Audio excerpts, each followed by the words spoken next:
The following show contains adult content. It's not our intent to offend anyone, but we want to inform you that if you are a child under the age of 18 or get offended easily, this next show may not be for you. The content, opinions, and subject matter of these shows are solely the choice of your show hosts and their guests, and not those of the Entertainment Network or any affiliated stations. Any comments or inquiries should be directed to those show hosts. Thank you for listening.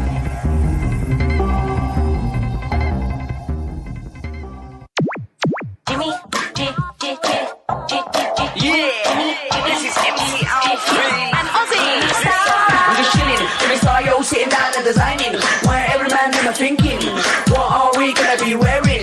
Yo, I'm a Liverpool MC, you can't trust me, big up the girls inside the party. Let's get down to crazy Jimmy, big up myself and known as Alfie, the one and only, the Turkish MC. Always love the clothes of Jimmy. Bitch, I'm your one I wanna be, Jimmy Star, new celebrity. We'll take you out to Jimmy Star's.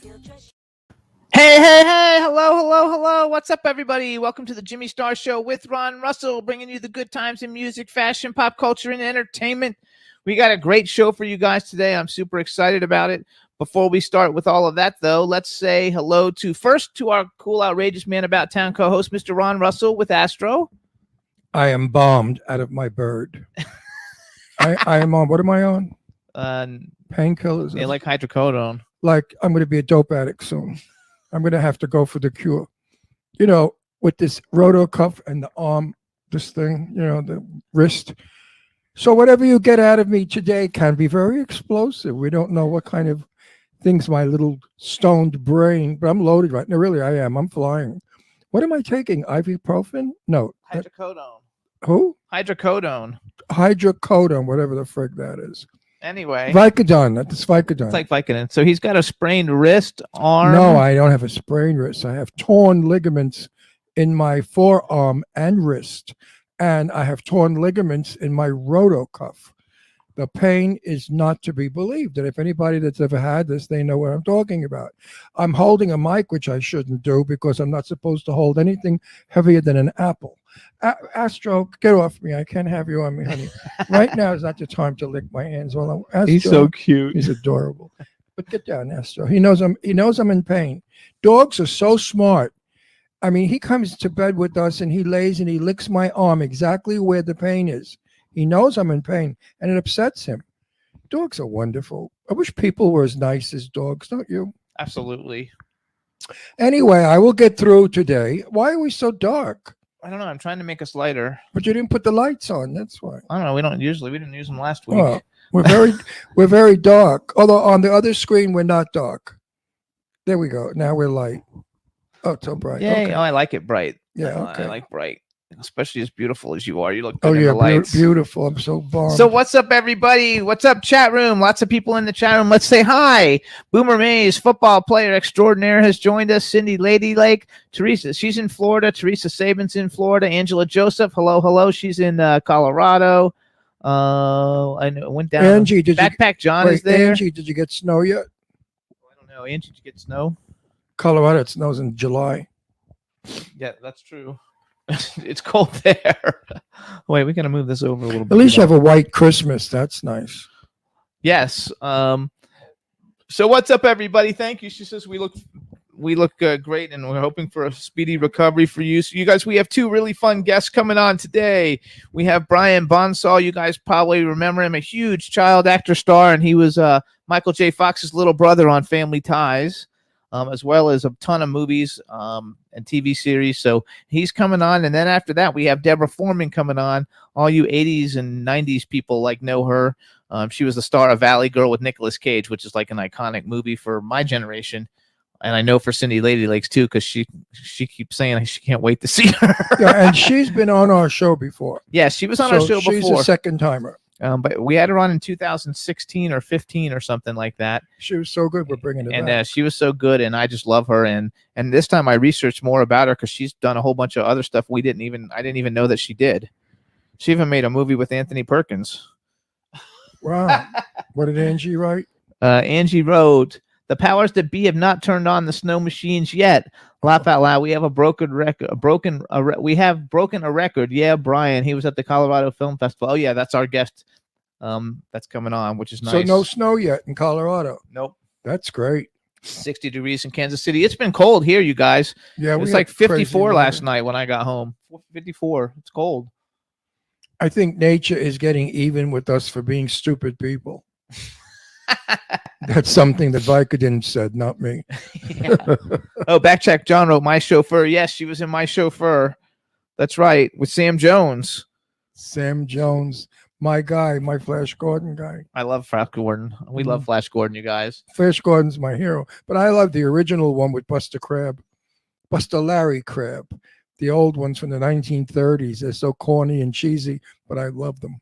And I went to a house here in Palm Springs. One of our friends invited me because I collect collectibles, and they have the actual what's it called? Stratosphere? Stratosled. They have the actual one they used in the TV show there. No, and the I movie, got to see the it. movie, the original the movie. 1930s movie. Anyway. Yeah. And Hub Reynolds is here. Hey, Hub, what's up? We had to get up at 11 o'clock, get in the car, drive to L.A.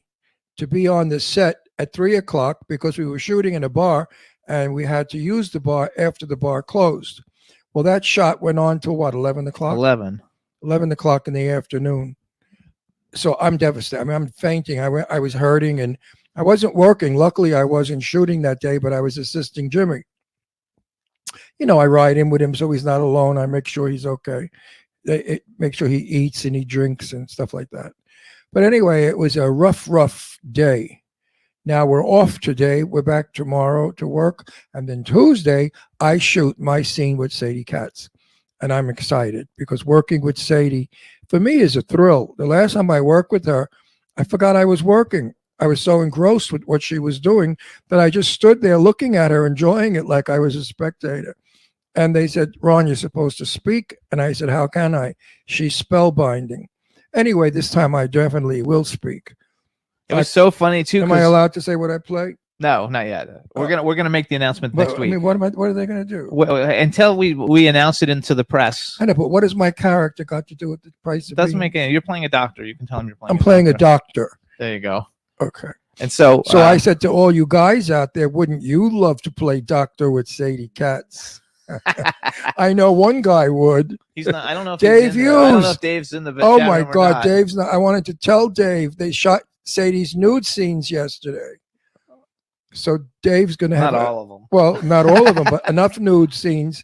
And now Dave is going to have a nervous breakdown. Wait till you see the movie, Dave. You'll love it. Yeah, it's a good film. I like this film. She's such a great actress. So last night she works easy. She got a thing from her manager while we were there, and that she needed to like do a quick online audition, and so I helped her with it like during the dinner break. And literally, she looked at him, and like 4 minutes later, she had memorized like 4 pages, and then she did it, and she had to like cry, and she just cried on cue, like she's good at that. She cried on cue, and then she had to be kind of like a snarky bitch, and then she turned and was like a snarky bitch, and she did it in 2 takes for each one, and we sent it in, and she like did an audition like while we were working on set. It was amazing. No, Sadie, when the scene that I was in with her, I was a minister marrying her, and she was being jilted at the altar by the boyfriend who thought that she had slept with some guy the night before, but it was a mistake. Clown Fear, the film was called. He looked at her cell phone, and somebody wrote on it, "I have your panties," and he thought that they were Sadie's panties from some guy. But what it turned out was it was one of her girlfriends that said she found the panties that she likes and she bought them. So it was a misunderstanding. Anyway, Sadie had to collapse and cave in. She began to shake, and her eyes were crying, and her voice, she's wonderful. She's an easy actress. She's going to be a superstar. Once she's out of these horror movies and starts really doing the major films, you're going to see a lot of Sadie Katz. And I can't tell you, a nicer person in the world, it doesn't deserve it more than she does. Actually, Angela just wrote, I watched the best movie the other night called Scorned. 3 minutes in, it's written by some dude and Sadie Katz, and she had a cameo at the end. It's on Tubi, you guys. It's called Scorned. Sadie wrote it. It's one of her big successes. The movie that I wrote, The Gift of Magic, Sadie's in it, and her part is big, and she plays a real cold, money-hungry, drunken bitch, and she loves the part. No, she said she can't wait to dig into that. I mean, you're going to hate her. When you see the movie, you're going to want to bitch smack her. She's such a no good, cold, nothing person. So we're giving a shout out to Roxy. She's our fabulous engineer. She's a little under the weather, so hello, Roxy. She's under the weather. Hey, I'll send you some Vicodin. You'll be out of the weather. You'll be in out of space. What is Vicodin anyway? It's like Anybody out there know? painkiller. Is it a muscle relaxer or a No, painkiller? it's a painkiller. I took one today for the first time because I'm going to be home. I didn't want to take it while I was out on set because I could fall, or get dizzy or whatever. Because I'm not good at drugs. I never was. I never took drugs in my life. I mean, party drugs. I was never a dope addict. I never could stand it. My body reacts to chemicals like, I guess some people out there know that. Some chemicals make people happy and up. They make me down and depressed.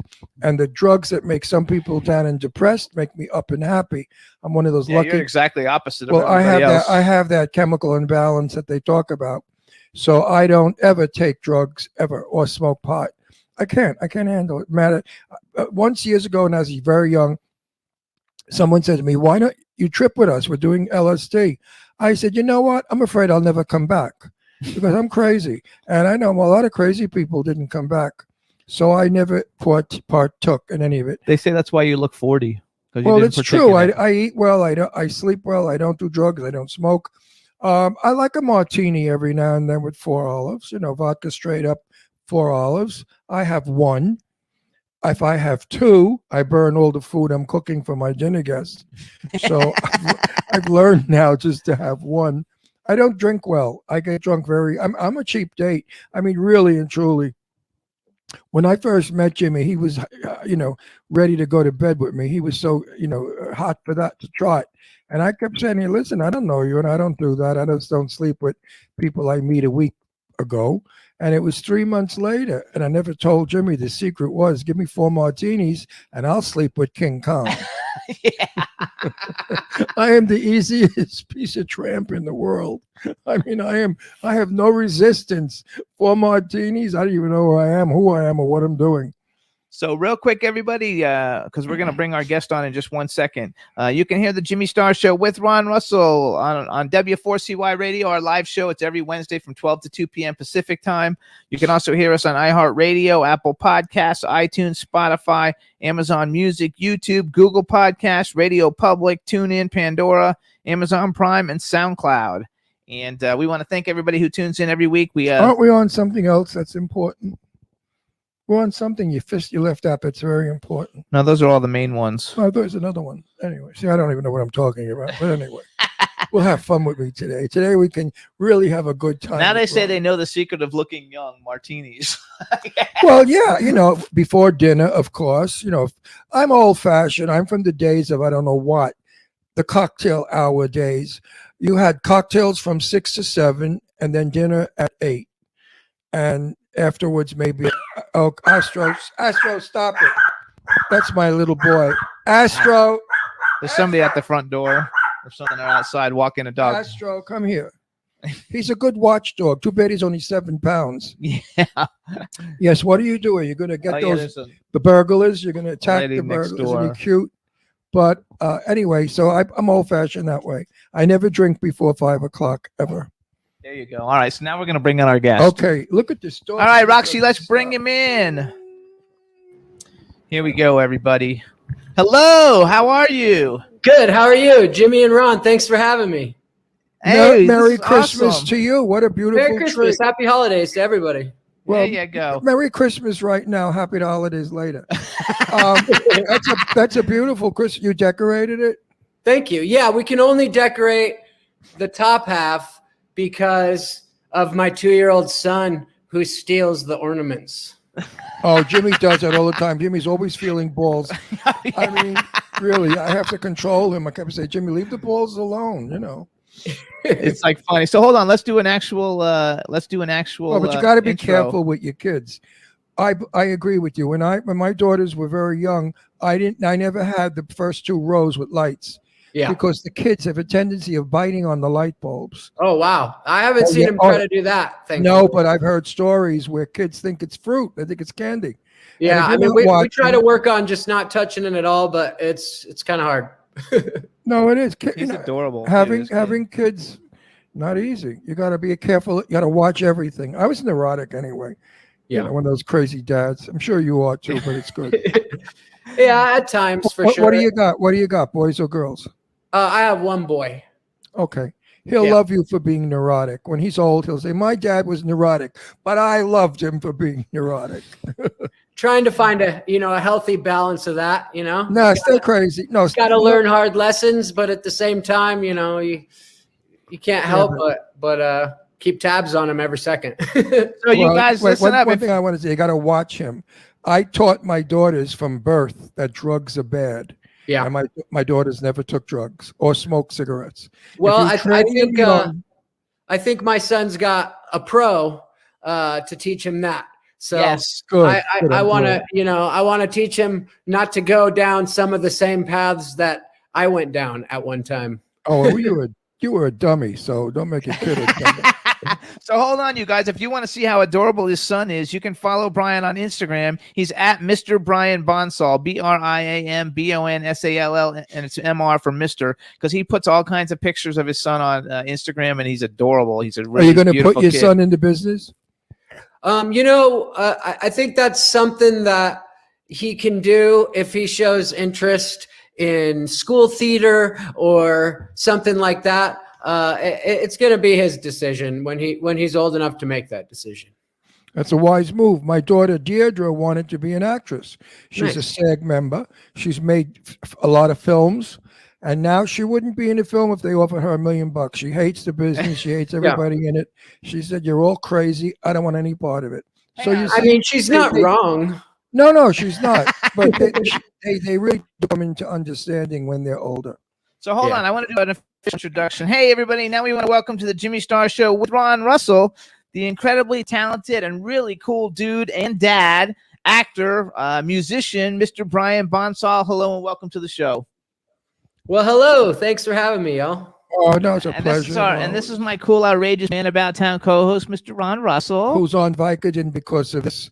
So whatever I say, please don't hold me accountable. Are you I getting don't- itchy? No, Bernie. Oh, Burns. I feel like all the nerves are electrical. That somebody's putting electricity into them. He ripped all the tendons Oh, in it's his very- like arm and Very shoulder. painful. fun. I'm so sorry. I hope you heal up quick. Well, I hope so too. And I then, usually do. now we have a chat room too, which is getting more and more filled up as we go along. So just say hey to everybody in the chat room. Hey, everybody. There you Thanks go. for tuning in. So tell me, are you working? I am a full-time stay-at-home dad. You're kidding. You're not working anymore? I'm not working. I branched. I mean, I've been playing in punk rock bands for about 25 years now.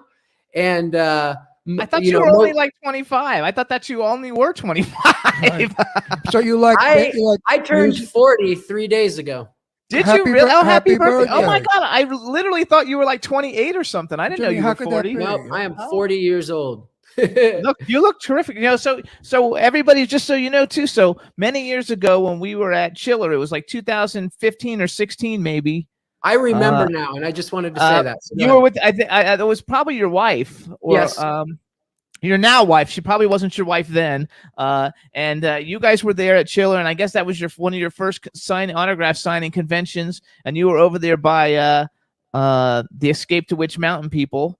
I was, and it was my first convention. Yeah, It was and so we talked to you like briefly. And everything, and it's funny because we moved. Now we're in Palm Springs. We used to live in Pennsylvania. Now we live in Palm Springs, and I just happened to see your picture. Somebody post a picture with you, and it was actually Angela. Say hi to Angela. She's in the chat room. Hi, Angela. She does the Hope you're doing Colorado Convention of Horrors or whatever. Okay. And she was like, and I think I saw you a picture with some of those people or something, and I thought, oh my God, I should look him up because we met him, and that's how I reached out to you on Instagram. But do you want to be on? Do you want to be on film anymore? You don't want film? You prefer music? If something came along that was right, and I wanted to do it, I think I would definitely dabble in the thought. Music is definitely what I've put most of my energy into. And I was recently, the about 2015 to 2018, 18 almost, I was out with a band called the Ataris, touring all over the world, playing Big band. guitar. They're a big band. Yeah, and What kind of music is that? Punk rock. Oh, It's it's punk rock. more, yeah, Yeah. punk rock. But they do that Don Henley cover of Boys of Summer, which the crowd loves, and it's on the radio every day, everywhere. But Now, what do you do with this band? I play guitar. Okay. And I've been a fan of the band for 25 years. So when Chris Rowe, the singer and songwriter, hit me up to play in the band, I was just flabbergasted, and he's the coolest guy, and he took me to live my dreams, and it was amazing, and I'm forever grateful. I love it. I love your Wonder Woman behind you. My friend Billy painted that. Beautiful. She's an awesome painter. Very nice. So what we're gonna do is we're gonna talk. We'll talk a little bit about music now. I want to talk about movie stuff, but I also you were in a band, and we got 2 of the videos, and we're gonna play. I want to play some of them. So like, cool. I actually, because when we met you, you were talking about music at the convention, and I thought, oh my God, here's like another actor who thinks he can fucking sing, and I was like, I get so sick of it because I'm a publicist, and like I work with like a lot of musicians, like a lot of really big musicians, and so I was thinking, it's going to be terrible. And then you sent me the videos, and I was like, do I even want to like watch this? Then I watched it, and I was like, holy shit, I don't understand why these guys didn't blow up. Like you, well, like you're really, really good, and it's and very reminiscent of kind of like a lot of the bands from my day, because I'm old. You're old. And, your ass is old. Because I'm 57 though, and I was like, oh my God, they're really, really like good, and I think I was super impressed. And so maybe we'll play a little bit. Yeah, and also when I met you, I must have been very tired. Otherwise, you would have remembered meeting me. Well, Jimmy had said, I met you at Chiller, and I thought about it for a little while, and I totally remember meeting you guys now. But like I said, it was my first convention. I was a scatterbrain. And no, it's okay. We meet millions so many of people. It's funny though, because you know how many people we meet? You think I can remember them all? They say to me, "Hi, how are you?" I say, "Fine." And then they say something about me that's personal. I say, "How did you know funny that?" Though, because they said, "Oh, you told us last time you saw us." I said, "I did." We actually met John James there. John James was from Dynasty, and he was in your room on the other side of your room. Right. And we've stayed in touch. I interviewed you for a long time. No, you didn't interview him. Did I interview him? No, we didn't interview him. You sure? No, because he was like kind of like busy, because he's like a popular guy. Like all the people like him. So we met John James there though, and now we've kept in touch with him. And he was in Palm Springs last week doing a show at one of those clubs here, and he invited us to go, and we hung out with him and stuff. It was a lot of fun. So you can meet cool people at these things, and it's fun. And I like it. It's a great time. And then when you go do more, you just keep seeing the same people. It's a sweet network. And we actually have, because the next person coming on does a lot of conventions too. Have you ever met Deborah Foreman from Valley Girl and a bunch of horror movies, which you wouldn't, because you probably don't do horror. I'm not positive if I have or not. Honestly, I haven't done that many conventions. I've done 4 or 5 conventions in my life. So okay. Maybe I'll see her down the road. She actually was on one episode of Family Ties too. Oh, really? Well, that's super cool. I don't have to tell you how much money you could make signing autographs. Yeah, you can make. Do you have an agent for that? Because if you don't have one, I can get you one. I mean, you make a lot of money. The bigger your name, the more they pay you, and then the people pay you, so you can walk away with many thousands. And nobody wants to not walk away with many thousands. No. You have a son. I want to tip you off. You know what his sneakers are going to cost and his jeans are going to cost? You better sign autographs. Kids are expensive. Funny. Kids are very expensive, especially when they go to school. When they're 10 and 11 years old and they go to school and they say, "Dad, my friend's got $350 sneakers. I really like them. How come I don't have them? I look like shit." And then you're going to say, "Don't worry, son. I'll buy you $350 sneakers." You give in. The time will come. At 2, you don't have to worry about it. So you better go sign your photographs. But if you ever want an agent for that, let me know. I know a bunch of them. Thank you. I appreciate it. I have a guy right now, but like I said, I'm kind of hunkered down with my son for a bit. Right. Maybe he'll start going to conventions with me when the world settles down a little. Yeah, a little bit. You think it ever will? I do have to say though, I think that's super cool that you're doing that, because you've had. Wait a minute. Let's tell all of our listeners and viewers that This is the little guy that was on Facts of Life. No, Not Family Facts of Life, Ties. Family Ties. Excuse me. That's all right. I'm on Vicodin. Normally, it's a good excuse. Normally, it's Growing Pains. People confuse it with, but Oh, okay. Oh, well, he knew all the people. He knew a lot of people from Facts of Life. That's why he says Right. that. that was a great show. Yeah. So actually, I know Growing Pains also. Yeah, Those are, so do I. you know, my daughters were growing up when they were watching these TV shows, and I loved all the messages they sent out. I love the one with George Clooney when he was on The Facts of Life. George Clooney was about 18 years old. He couldn't That's act. cool. He couldn't act to save his ass. Yeah, He from was- Growing Pains, I grew up hanging out with the Gold family and the Millers, Jeremy Miller, and then Tracy Gold and her family, and and Brandy Gold is my brother's agent right now. So still, that's cool. Yeah. That's funny because we So actually you're met. still in touch. Jeremy Miller has a podcast, and we have a good friend, Sean Kanan, who is an actor in a soapy and an actor, and he's probably going to be in Cobra Kai. And Sean. At his Studio City premiere, Jeremy Miller was a friend of his, so he was there. So we got to meet him through that, and he's a really cool guy.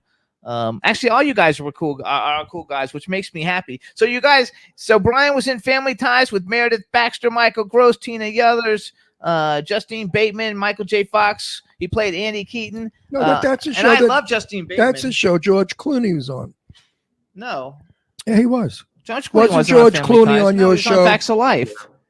Was it Facts? Yeah, he's on Facts of Life. He's not. You know, You're I'm getting it getting all wrong. those shows. And so then I confused. had somebody. So I was talking to people saying, because I'm always, every time we go to an event, I'm looking for cool guests that we can have come on the show.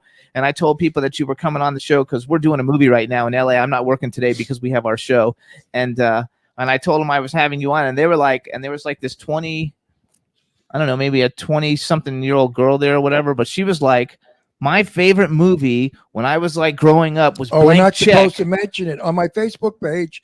The guy that wrote and said, "Please don't mention." Was it you that said don't mention it? No. Somebody wrote on my Facebook page a blank check. Mention Ron. Mention blank no, check. they said to me, Ron, be sure and mention blank check. And then somebody else wrote, please, Ron, don't mention blank check. So I don't know what the hell that's all about. They loved it. Everybody when I told them you were coming on was so let me excited. in on it. What's blank check? Blank Check about? is a movie that he starred in. Yeah, about a and? little kid. Wait, you tell us what it's about real quick, because Yeah. I don't want to answer for you. You tell them what it's about.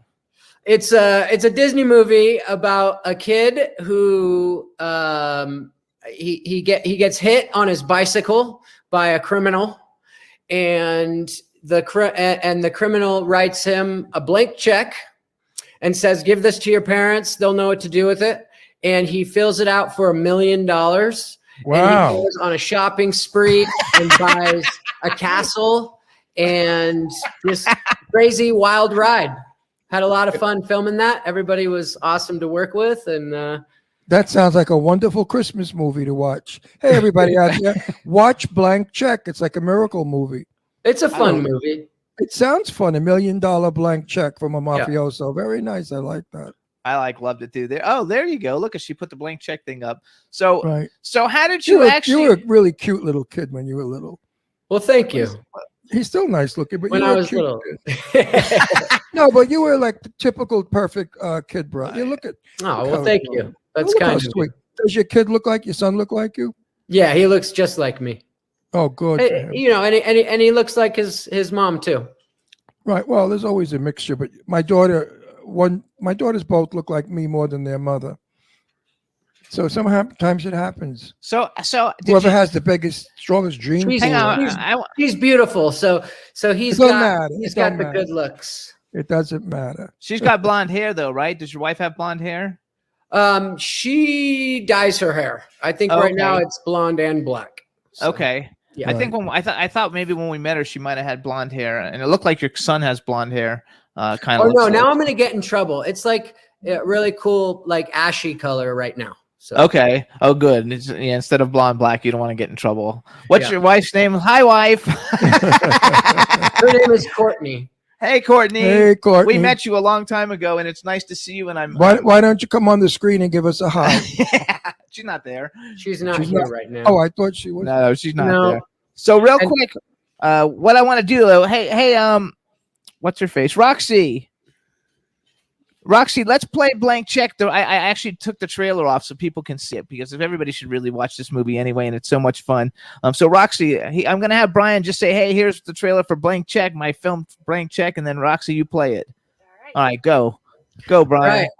Here is my film Blank Check.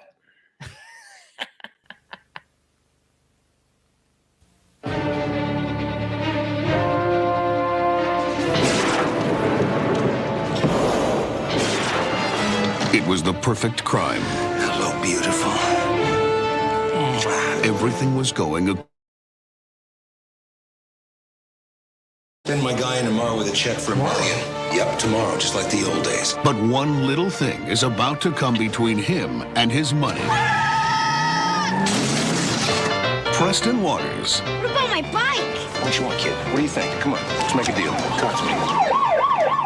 Give that check to your dad. He'll know what to do with it. Blank check. $1 million. Yes! Cashing the big one today? Sort of. I worked hard to steal that money, Peterman. You gave it to some zit-faced little kid. Now, America's smallest millionaire. Nice to meet you. Hop in. I didn't actually mean hop in. Is about to become a big-time spender. I'm gonna go buy some stuff. He's getting everything he ever wanted. And doing everything he ever dreamed. You're gonna help me find him. You understand? Not too shabby.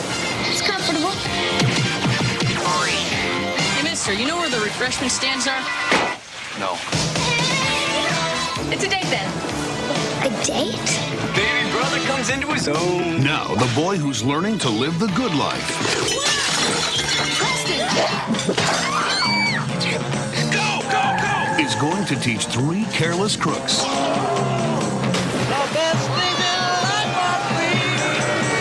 The hardest thing about having $1 million Let's like party till we die. Cool. is trying to hang on to it. Yeah, get it, get it, get it, get it.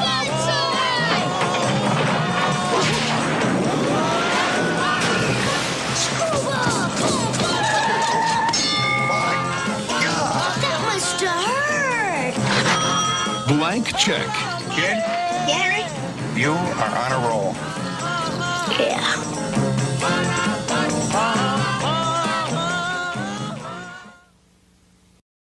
I freaking love that. That is so fun. I want to see this movie now. It's a fun movie. It's nice. It's light and airy and happy. Here's my son. Oh yeah! Oh, look at him. Look He how is gorgeous. adorable. Beautiful boy. God bless him. I love it. And then there he is. Yeah. And Adorable. there's my wife. Okay. Beautiful. We can't see her well, but him, yeah. So Very so good. I have just a general question for you. Like, when you were how old were you when you actually started acting? And did you even know did your parents just say, "Oh, put you into it," or did you even understand it? Well, my sister is 4 years older, and we lived in Fremont, California, and she was going on modeling jobs and interviews, and my mom and I and her would take the BART to San Francisco to go on interviews and such. And she was trying out for a teddy bear commercial, and I was 3, and I wanted to see what was going on in there, and I poked my head in the door, and they changed the part to a boy and gave it to me. See that? People don't get it. In this business, 80% of it's luck, timing, and being at the right place at the right time. Talent has nothing to do with it. You can get anybody off the street and give them lines, a little bit of coaching, and they can act. But it's getting there. That's it. Now, do you remember making that? I made a film back in 1959, and I remember hardly any of it. I mean, I remember bits and pieces. I did that teddy bear commercial, and I did an LA Zoo commercial, and then Family Ties was like the 3rd thing I'd ever tried out for. And I think it was, 2,000 other kids or something crazy. And I can tell you that even at 3 years old, 3.5, I remember being in Gary Goldberg's office, and I remember they said, walk forward, back, left is right, and say Alex is king. And I got the part. You know, there wasn't really much to it. Like you said, I had that look, I had that bowl cut, and I could follow simple directions. And for the most part, I behaved in the waiting room, and I think they're looking at that too. You know, there's kids screaming around, impatient. Yeah, I've worked with kids. Yeah, No, what I remember. Ever. The movie I was in, the only thing I do remember is sitting next to Sophia Loren in between takes and talking to her in Italian.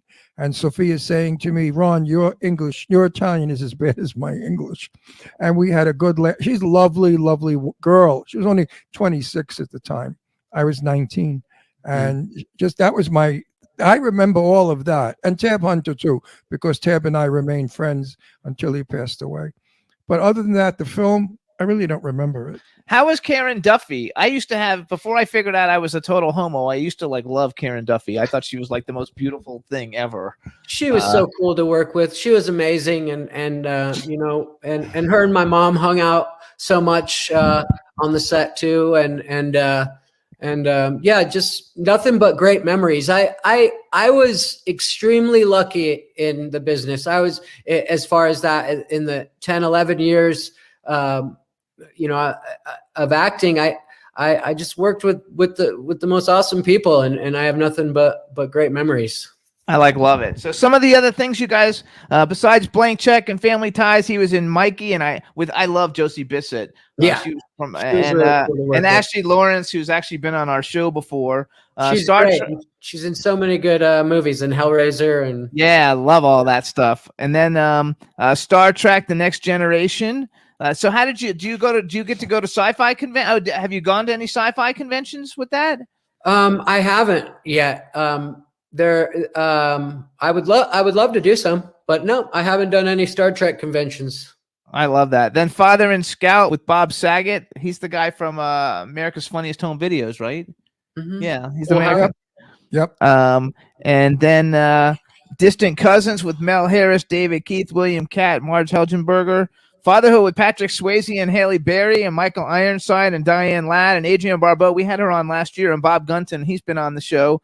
Lillian Winter with Natalie Cole. And on TV shows, you guys, he was on Day by Day and Booker, The Young Riders, Shades of L.A., Parker Lewis Can't Lose. I love that one. Heaven Help Us. So you really had a great run of everything that was going on. And so about how old were you when you were like, okay, but I also like music? Like, when did that start to come around for you?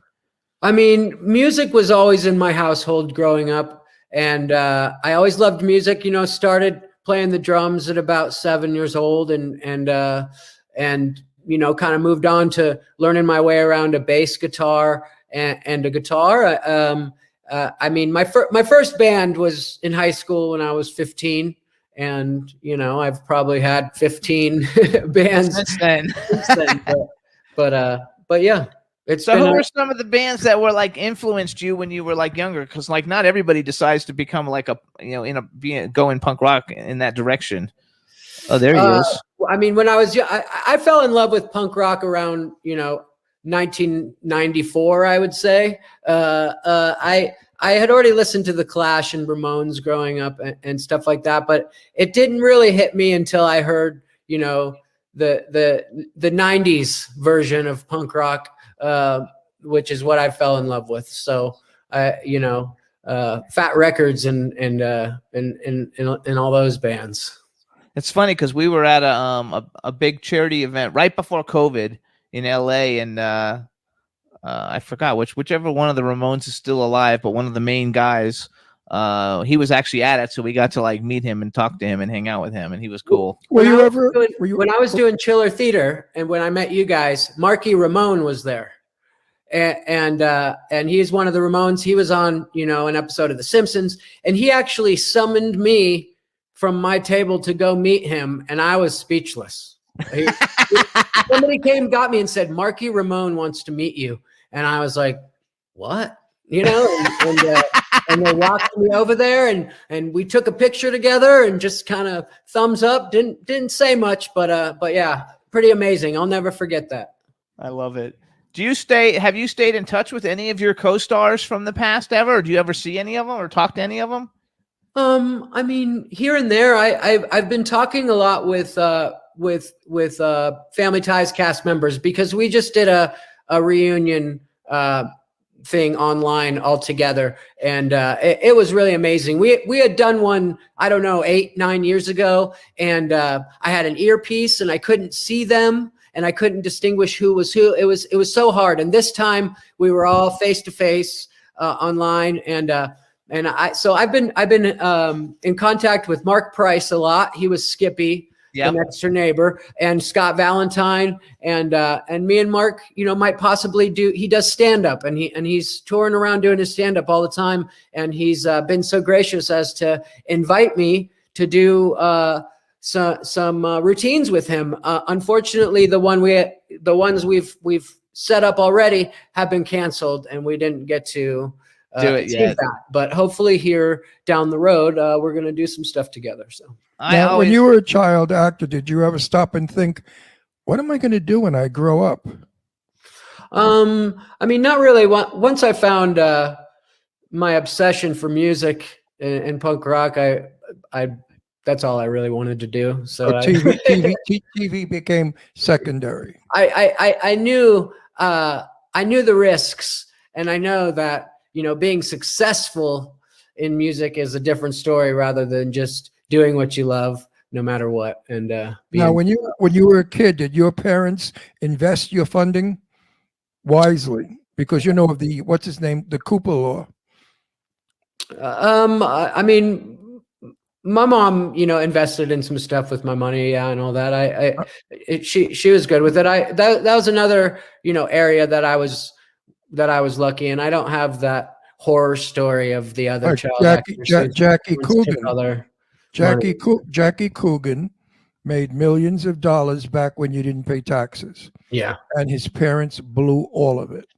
And Jackie Coogan that's why it's called the Coogan law. Yeah, if you know. I do. And I ask all the kid actors that are adults now, and a few of them have said, yeah, my parents were reckless with my money. Now they're very good. If you go, we work with kids, and if a kid works now, the parents can't touch it. They get a slight percentage of what the kid makes. That's theirs, and the rest automatically goes in trust. So if you put your kid in the business, that's what's going to happen. Yeah. This way, when he's 21, he can wind up with a lot of money. Yeah. I love it. So what I want to do real quick, because we're talking about music and everything, and I want people to actually hear what you sound like, because I wanted to. I was super impressed. So I have Oxford Road and What in the World, and I told her we were going to play Oxford Road first, but I actually like What in the World better. Which one do you like better? Probably What in the World. So Roxy, we're going to switch the order, and we're going to do What in the World, and we're going to let him introduce it, and then you play the video for us. Is that okay, Roxy? I know it is. Just nod your head. So go ahead, introduce What in the World. We're going to play it for everybody to hear you as the punk rock god. All right. This is a song I wrote, What in the World, by one of my bands, Sunset Silhouette.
Yay! That was Sunset Silhouette, you guys. What in the world? The chat room loves it. They're saying it should be in soundtracks, and they want to know if they can add to their everyday playlist. Is that stuff on Spotify or no?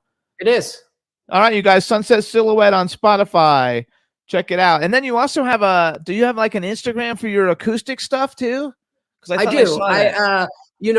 I've been playing little acoustic gigs with my buddy since about like 2013, and now that I'm a stay-at-home dad, that's kind of the avenue that I've focused on as far as music. It's we have a weird band name because it's our nicknames they're nicknames among our friends that we've had for years, and mine is Bonds, like Fawns, but with a B. So, and his is Bootjack. So our little acoustic project is called Bootjack and Bonds. Oh, there you go. Okay. And now it makes sense. We have an Instagram and Facebook, and we have one, EP of 7 songs we released back in 2014 or something like that. It's on Bandcamp as well, and that's not on all the streaming services right now. Should get it on there soon though. Okay, now tell us a little bit about being an in-house dad. An in-house. I'm loving it. It's I think any parent can tell you it's not always easy, but I am just super grateful to be home with my son all the time. And my wife runs 3 machine shops that we own, and she's just kicking butt, and grateful for her hard work there, and I'm here. What kind of machine shops? CNC machining. So they make all sorts of stuff. They make parts for hospitals and prosthetic limbs and the amount of stuff they make is vast. They make all sorts of stuff. So basically, any company can hit them up and ask them if they can help them out and make parts for them, and they just go from there. How did you get into that? That's a good thing that they're making for people who need that. Now, do you cook? I cook. I've even cooked in a few restaurants back in the day, but yeah, I dabble here and there. And you make peanut butter and jelly sandwiches for him when he goes to school? We just found out he's allergic to peanut butter, unfortunately. Oh no, that can't be true. It's a shame. It's not it's not at this point. It's not like a fatal allergy. No, but he gets hives, but there's a small chance that it can go away. So can grow out of it. Yeah, in a year we'll test him again. Yeah. But it's unfortunate because Reese's is like the best candy in the world, and kids love it. Angelina Jolie, who's really Angie Voigt, grew up in my house with my daughter Deirdre when we lived in Beverly Hills. And I'm proud to say that I used to make peanut butter and jelly sandwiches for Angelina Jolie when she was a kid. Right? Yeah, it's true. It's a true story. What is she? She loved peanut butter and jelly. I don't think her mother ever had it in the house for some reason. John Voight was a strange dad. See, I never liked it. I like. Oh, Angie loved it. Like jelly. I remember her standing in the kitchen next to the table, and I would be preparing it, making it, and she'd be smiling and looking at that sandwich. Couldn't wait to eat it. So funny things you remember. At 2, what kind of thing? Because I've never had children. So at 2, what does a 2-year-old like to do? Everything bad. Everything bad. He is obsessed with guitar right now. Oh, cool. So he just struts around the house with his little ukulele, and he, accidentally smacks it against the wall in every corner he turns, and right. and he wants to watch Shout It Out Loud by Kiss over and over, and he says shower. So he's not going through the terrible twos. He has his times. Yeah, he can. I remember the terrible drop of a hat. Yeah, I remember. I love Kiss. As a kid, I love Kiss. A thing called a terrible twos. Yes, I know. About that? Yeah. I think it can be worse with a strong personality, and he's got that. So sounds like he's going to be a musician. Chip off the old block. He is loving music, and it's it's the most amazing thing I've ever seen. How cool for a 2-year-old to love Kiss. I mean, I love that. I have Yeah. these Kiss dolls, and I collect action figures, and I have these. They're about 2 feet tall, all of them. I have like all 4 of them. They're standing on these rocks, and you push the button, and each one plays a different song. And That's super cool. I was like a Kiss like fanatic. Everything up through Love Gun, and then after Love Gun, I didn't really listen anymore. he is obsessed with Scooby-Doo, and there is one Scooby-Doo show called What's New Scooby-Doo, and it has Kiss on there. Oh man. And that's where they perform Shout It Out Loud. So that's where he just got his obsession with that song. And then the rest of the soundtrack is punk rock on a Scooby-Doo show. It's pretty amazing. There's MXPX, Less Than Jake, and Simple Plan does the theme song, and CIV is on there from Gorilla Biscuits, and there's just the Muffs and tons of bands, and so that's his entry into punk rock. I actually met Simple Plan, Good Charlotte, and Newfound Glory. Newfound Glory used to live in Florida by us, so we would see them out all the time. That's cool. The Newfound Glory guys are great guys. I haven't met those other bands, but I talked with Ian from the bass player Newfound Glory, and he sent me one of his trading cards, and I sent him a Star Trek trading card of my character, and the Ataris. We played some shows with them, so it was super cool. They're great guys. That's Great what you band. guys kind of remind me of, though. You remind me kind of like of an updated like Newfound Glory or Good Charlotte or It's even definitely Green influenced Day. by that subgenre of punk rock, pop punk. Did you like Green Day? Yes. Because Green Day's a good one. Go ahead, Ron. We have a very good, close dear friend of ours who played for Pink Floyd. Cool. Okay. Yeah, and he's playing New Year's Eve at a friend's house party with a bunch of other guys that you might know. Scott Page is the saxophone player of Pink Floyd. Who's the drummer? Which one is coming? Kenny? Oh, well, so I'm a publicist and I work with a lot of people. So like we work with Kenny Aronoff, and Kenny Aronoff toured with John Fogerty, but he's been in every band, Smashing Pumpkins. He's been in like all these different bands. So these people are playing at the New Year's Eve party. Yeah, they're going to a fun party. We're going to That's Sue Wong's party. She has an enormous mansion estate up in LA. So she has a house that can afford to hold an orchestra, not orchestra. Listen to me, orchestra. You know how old I am. It's rock, now. though. It's not punk rock. It's all like rock. Yeah, and we have the best time. And usually Ron Moss sings, but he's in Italy. Ron Moss is he was in the band Baby Come. He sings Baby Come Back. Baby Come Back. Yeah, that's him. His song. So it's fun knowing all these talent. Yeah, Knowing all these talented people is really fun, and having them play for us is quite a treat. Oh yeah, there's. But in my day, it was Peggy Lee, Johnny Mathis, Frank Sinatra. Those are my people. Then suddenly they went away, and all these new people came in, and I don't know who the hell they are. I mean, I went to a party once, I remember, up in Truesdale Estate of a very close friend of mine, and she was lovely, and she said, Ron, why don't you go over and talk to the electric company? And I thought to myself, what in the hell do I want to talk to somebody from the electric company? I had no idea. And then I found out later it was the electric band. What are they called? ELO. Electric. Oh, yeah. I didn't know. I had no idea. And I'm talking to the guy for a long time, and I said, oh, so you work for the electric company? And he looked at me, he said, what do you mean? I said, well, what, you go up the poles and take care of the wires? He said, no, what are you talking about? So then he told me who he was. He said, you were putting me on, weren't you? I said, no. I said, I'm a lot older than I look.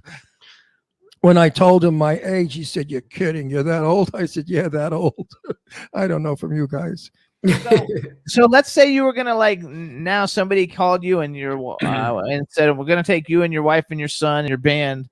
You're going to go on a 3-week tour. Who would you like to go on tour with? Like that you think as a musician would be like the coolest thing to go on tour with? I mean, I'd probably have to, stick with the bracket of our genre. So like you said, I mean, come on, Green Day would be awesome. Yeah, Green Day. No Effects, Lagwagon, those 90s era punk rock bands that's what I fancy.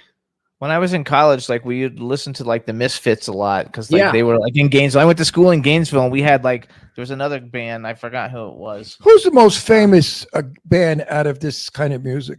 that I would know, because I have no idea of anyone you mentioned. The Sex Pistols.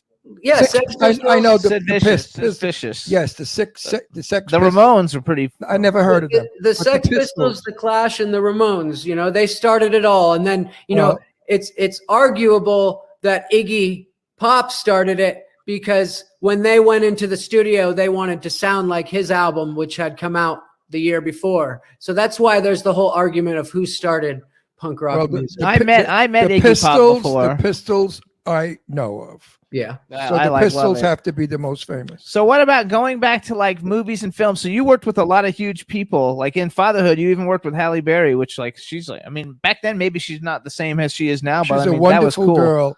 She was in the Miss Long Island contest the year before my daughter won, and Haley gave my daughter the thing at the year crown. later, the crown, and she was absolutely the most delightful, well-spoken, elegant little girl, young woman at the time.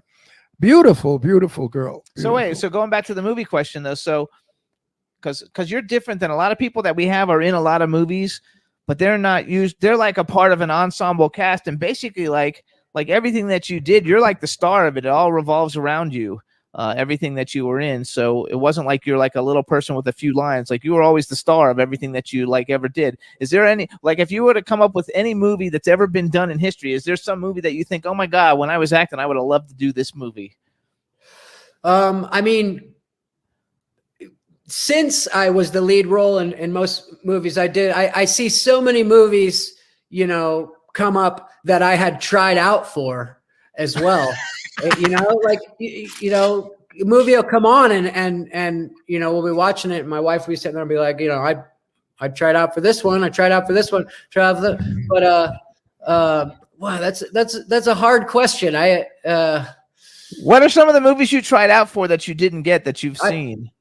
I mean, it's so vast. I mean, like, you know, in the same vein as Blank Check, you know, Richie Rich and Angels in the Outfield and Kindergarten Cop and what about Home Alone? You could have done Home Alone. Me and Macaulay were the last two kids trying out for that. And How cool is that? And he got the part. That is so cool. He did a great job. Yeah, he did a great job. You could have done a great job at Home Alone also. Well, thank you. No, you could have. It was funny you brought up the Misfits because my stepbrother, he's been my stepbrother since we were really little, 9, 10 years old. His name's Victor DiMattia, and he just did a movie with Danzig, Death Rider in the House of Vampires, and he plays Danzig's sidekick. It's a Danzig vampire movie that was just released. That's funny because we have friends who he did another movie right before COVID. It got released. Now I forgot the name of it, but it was like had 3 separate little stories in it.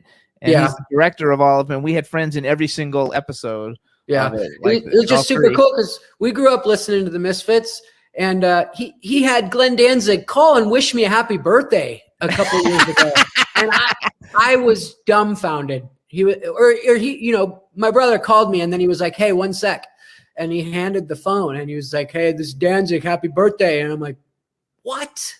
Are you kidding me?" I was speechless. That'd be fun to be in a Danzig movie then. Coolest brother ever. That could be they might do some more stuff together. I'm really stoked happy for him, bro. Yeah, that's cool. So, do you miss the limelight?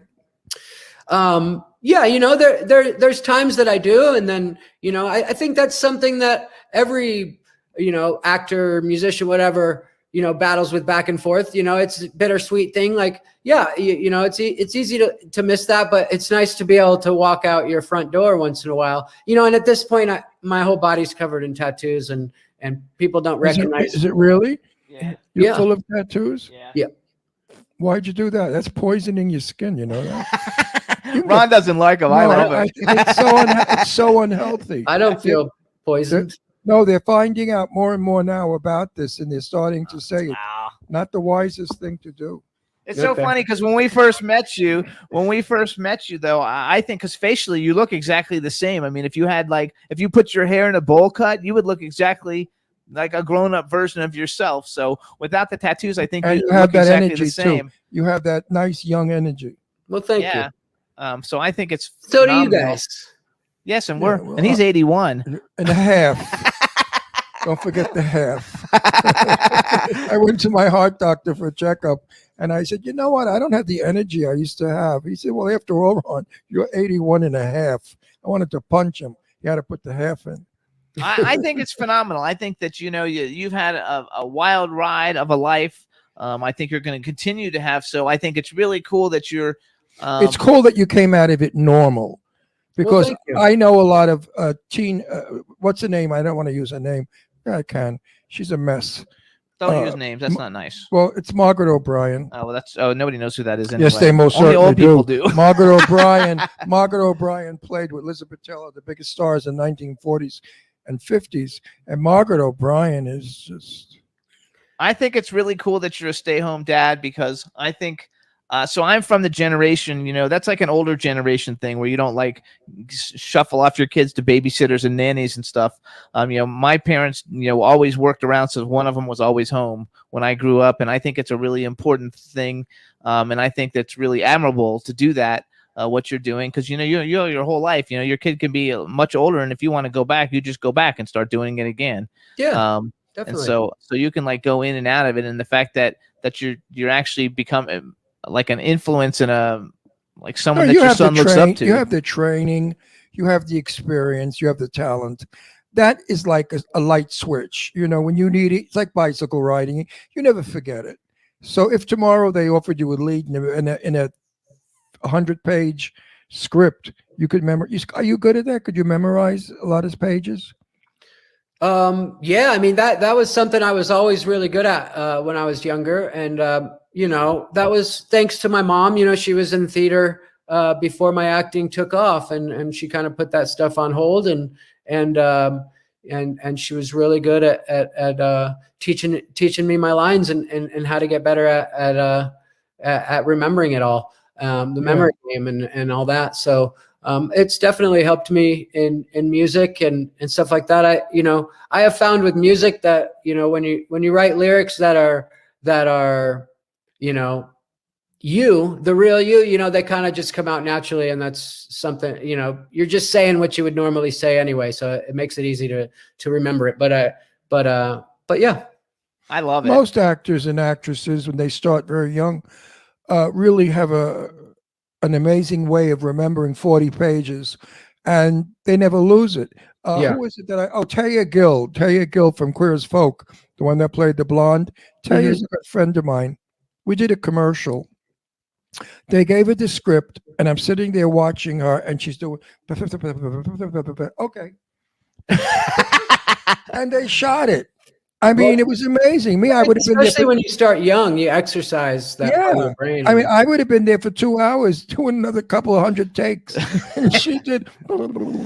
So here's what, everybody. So this is Brian Bonsall. You can follow him on Instagram. It's Mr. Brian Bonsall. He's also got an Instagram for his band, which is something in Bonds. What's it again? Bootjack and Bonds. Yep. You can follow him on Instagram on both of them. His band was. I'm going to call you that from now on. His band was Sunset Silhouette, SILHOUETTE. You can see his acoustic stuff again on Bootjack and Bonds. You got it. Follow him on. It's funny because we made that band name that everybody screws up, and we've showed up to venues to play. I can't tell you how many times it's spelt different on the board, and we always just have a laugh because it's like, we dug our own grave by creating this, listen, I don't remember anything because I'm old, but I remembered Bootjack and Bonds. So you did a good name. I think it's if I remember it, the dead can remember it. So we want to thank you for coming on the show. Anytime you have, there you go. Anytime you have anything that you want to promote, let us know. Good luck, being a dad. And I think it's really thank you so much. I have to take my hat off to you. I raised both my daughters alone, by the way. My wife left them when they were very young. Oh. She didn't want to be a mother anymore or a wife. And they didn't see her till she passed away all their lives. So I raised two daughters, and I know it's amazing that you stuck around and I'm a neurotic father. I mean, they live a half hour from us. We're going to play cards with them tonight. I bet you're a great dad. Yes, he is. Well, I respect great dads, and I want to just say to you, my hat's off to you. Well, you're going to raise one hell of a nice human being. When Thank your you. I son really grows, appreciate that. no, the reward for any sacrifices you make now, you get back when they're adults. And he will say, Dad, you know what?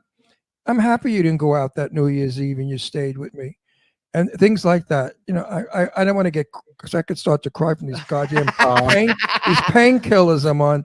But I have a lot of friends that are raising children alone. And I say to them, it's amazing. You're the best people in the world. I was the first Mr. Mom before Mr. Mom movie. You gotta like My love. daughter's 53 years old, so you can imagine, how many years ago, unheard of for a man to raise two daughters. It was unheard of. Well, that's awesome. You did that. I'm super grateful to get to be here with him all the time, and I think it's wonderful. Love every minute of it, because you know what? It goes quickly. yeah, it really does. You hear that, growing up, you hear that it your life, does. Life is short, before you know it, blah, blah. But then once you have a kid, it's just striking, like how true those statements are. I was telling Jimmy, we were decorating the Christmas. I can't because of my arm. And I said, Jim, I miss my girls when they were little. I miss them sitting underneath the Christmas tree, looking at the gifts, saying, can we open now, Daddy? Can we open? I said, no, you have to wait until Christmas morning. And I miss that. Yeah. Santa Claus. Anyway, we got to go because our next guest is in the chat room. But, all right. Brian, Merry Christmas to you and your Merry family. Christmas. Happy holidays. And we'll talk to you soon. All right. Thank you, Jimmy. Thank you, Ron. I had a great time. Great interview. Thanks for the awesome hospitality. You're a nice guy and a great dad. All right. God bless all of you. Bye-bye. Bye-bye.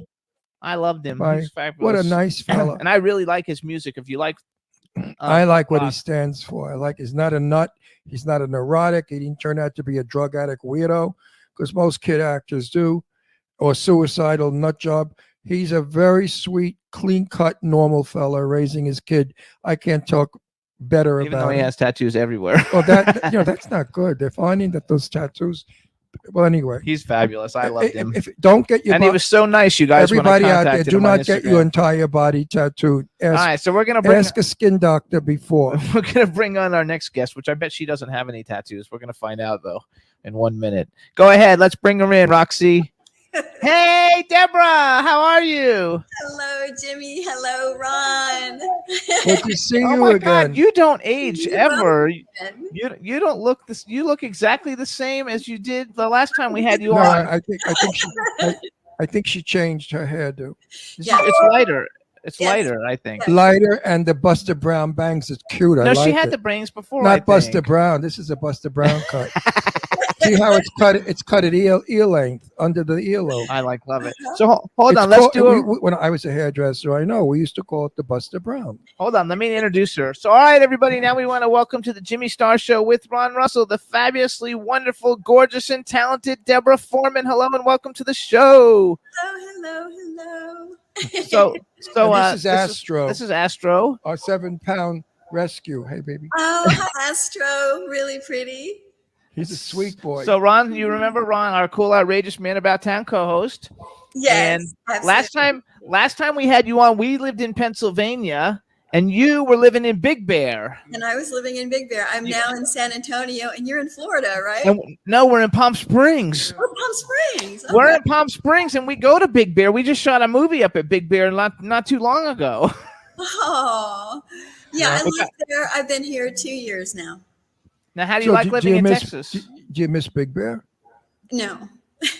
Oh, sorry. I don't like the driving up there. I don't like to go up. No, it's kind of boring, and the people are not the best anymore. It's changed a lot. It's changed a whole lot. I was there for 9 years, and it was fabulous in the first couple of years, and then it just changed. Touristy and crappy. Yeah, it's not the same sweet Big Bear that I grew up with. In San Antonio, I was raised in Texas, so I'm back home basically. Oh, okay. Oh, that's good. See, in Palm Springs, San Antonio, that's where the Alamo is, right? Yes. Yep. I went there as a kid. Palm Springs is not what it was 20 years ago. Palm Springs has changed. I don't care for it anymore. It's gotten commercial. They're building all these ugly, big monstrosity buildings, tearing down the wonderful old cowboy little taverns and stuff that made Palm Springs so quaint. And now it's looking like Las Vegas with the bright lights and the coffee shops. And why do they have to destroy like the biggest Starbucks I've ever seen here? I mean, one thing I have to say about Europe, in Europe, they do not destroy anything to make modern. And we should leave our traditions. Palm Springs used to be the quaintest, cutest little town. Now it's LA. Same problems. And we go to LA a lot. And the 'cause we're crime working is a lot. here. Crime is in Palm Springs. It's Terrible. scary. Anyway, we have a chat room. I hurt myself. That's why I'm in this thing. And I'm on Vicodin. So if I don't make sense, please bear with me. Because I'm in a lot of pain. So you guys, first of all, we have a chat room full of people. So say hi to everybody in the chat room. Hello, hello, hello. And then one of a very dear friend of mine, her name is Cindy. Well, we call her Cindy Lady Lake, and she's been like sending me messages that she can't wait for you to come on because she's such a huge fan. So just say hi to Cindy for me. Hi, Cindy. Nice to meet you. Yeah, everybody in the chat room like loves you. So first thing we're going to talk about, as always, has to talk about is Valley Girl. But this time I looked up everything you've done, and so I have lots of questions. And just in general, I'm glad you're back in San Antonio, and it looks like you have a lot of cool things like going on. And what I love about San Antonio is the river, the canal, whatever that thing is, with all the restaurants on by this side. I love that. At night, it's so beautiful and quaint. Did that get commercialized and ruined? No, the person that designed Disneyland designed our Riverwalk. So love it. It's always been, very sweet. It has that Disneyland feel when you walk around it. It's just charming. It's 15 miles long, so you can't really do it in one day unless you want to. I mean, you can. Oh wow, that's really big. No, and good restaurants and beautiful. I love it. Lovely. It's I've been there lots of times. Mm-hmm. I had a friend that lived there, and I used to always want to go to the Riverwalk. So you could take a boat up and down. So you guys, Deborah, in 1983, she's the star of Valley Girl, which for my generation, not for Ron's, but for my generation, that is such an iconic movie. We've become actually really good friends with E.G. Daily. She's been on the show like 10 times, and she was in the film with you, Nicolas Cage, Michael Bowen, Cameron Dye, and now they did that. And I noticed that in the new TV show, you had like a little cameo. Did they actually contact you to say, "Hey, we want you to do a cameo in the new Valley Girls TV series"? Yes, they did. And I didn't read the script. I only saw my sides, and I have never seen it. I've never seen it either. I didn't watch it. Sometimes I have this thing about I hate the fact that I don't like old things to be remade. Like I don't like it when they like keep remaking like Nightmare on Elm Street and all these, like there's plenty of writers out there who are writing new material, and so I don't want to see something that wrecks my Valley Girl that I grew up on that I think is like the greatest movie. So I don't watch it. So I didn't watch it either. I haven't watched it. No, and I always say things like Gone with the Wind. That belongs to Vivian Lee. Lots of Betty Davis movies they're making remakes of, and don't do it because it belongs to Betty Davis. So you see, once a person makes a film that is legendary, don't touch it. Astro, enough kissing. You're making me like a bath. It's funny because lady like Cindy, who you just said hi to, just wrote like she has the VHS of Valley Girl. But I remember my daughters growing up used to say that we lived in LA. She'd say, "Oh, that girl, she's a Valley Girl. She talks like a Valley Girl. They dress like a Valley Girl." And it was like a bad thing to be a Valley Girl. What was this famous saying they used to say, the Valley Girls, all the time? Something with the dialogue they used.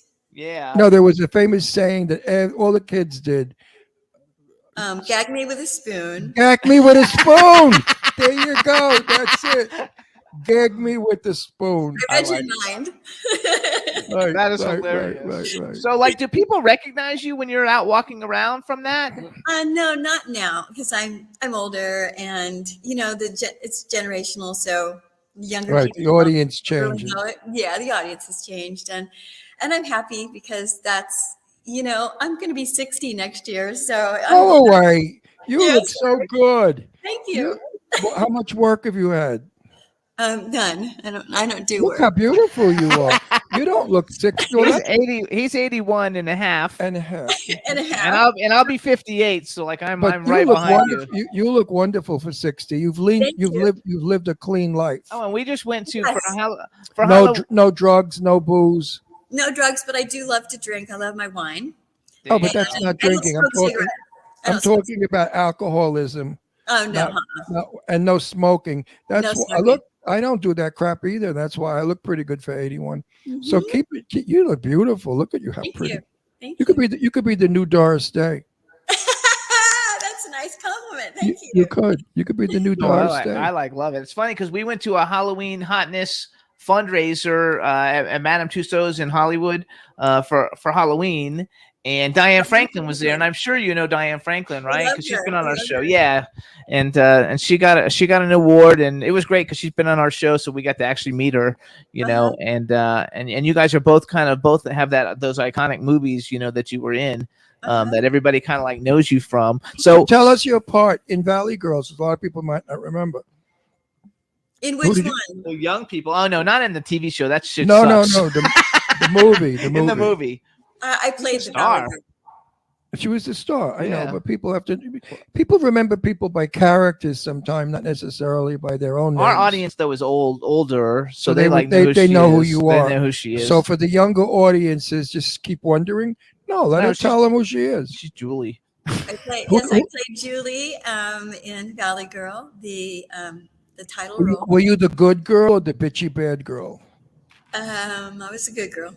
So she was the good girl And in you- Valley. So now when I people think you look watch the it, same. you know, it comes on television. So when people watch Somebody it, said they watched it on Pluto last night. see, now they could say, "Oh, that we know her. She was on our show and she played the good girl." So you guys, some of the other stuff that you have seen Deborah in, and I know we didn't talk about any of these, and I want to bring them up because some of these are with such big people. I guess last time we had you on, I was so just, I'm a horror guy, so I really like talking about horror movies, and Valley Girls like one of my favorite movies, and 3:15, The Moment of Truth is one of such The a Valley great movie. Girl's not a horror movie. I know it's not. I said Valley Girl and horror movies because she's in a bunch of horror movies. But she did a movie, and I haven't seen it. And I'm going to see if we can find it. It's called "I'm Dancing as Fast as I Can" with Jill Clayburgh, Diane Weiss, Oh, I know that movie. Jeffrey I've seen it. DeMunn, Joe Pesci, and Geraldine Oh, yes. Page. You're in that?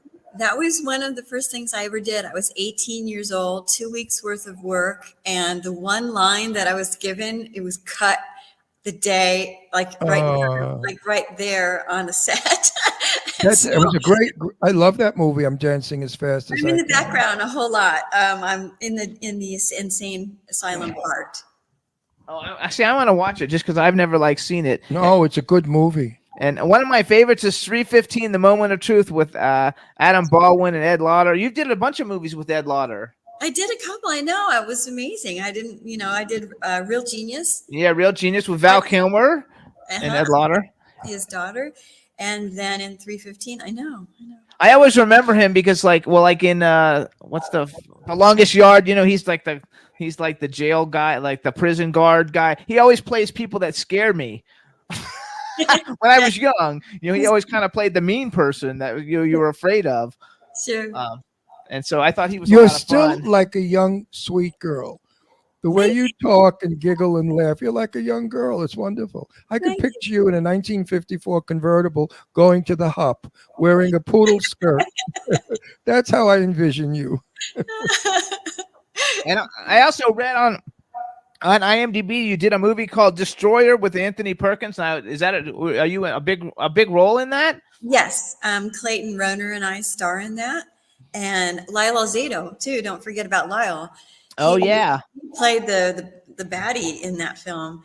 And it was shot in Denver, Colorado, and it was a good time. That was a hard one for me because there was a lot of crying, a lot of screaming, a lot of not.